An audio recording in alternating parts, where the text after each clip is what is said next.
అక్క వైఫై రావట్లేదు, పాస్వర్డ్ అని చేంజ్ చేసావా? అవునరా, పక్కింటి ఆంటీ మన వైఫై పాస్వర్డ్ తెలుసుకొని తెగ వాడేస్తుంది, అందుకే మార్చేసా. సర్లే కానీ పాస్వర్డ్ చెప్పు. ముందు ఇంట్లో పని చేయి. చీ, టైం దొరికితే చాలు వాడుకుందామని చూస్తుంది.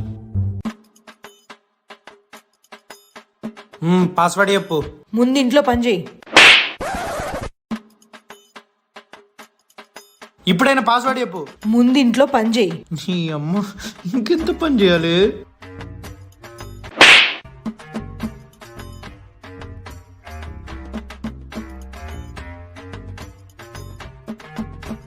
ఇంకా పాస్వర్డ్ చెప్పు.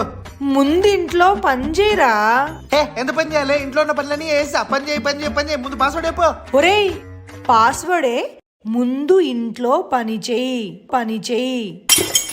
ఇది అర్థం కాక ఇంట్లో పనంతా చేసేసానా? నువ్వేమి చేశావు నేరం, నిన్నెక్కడంటింది పాపం.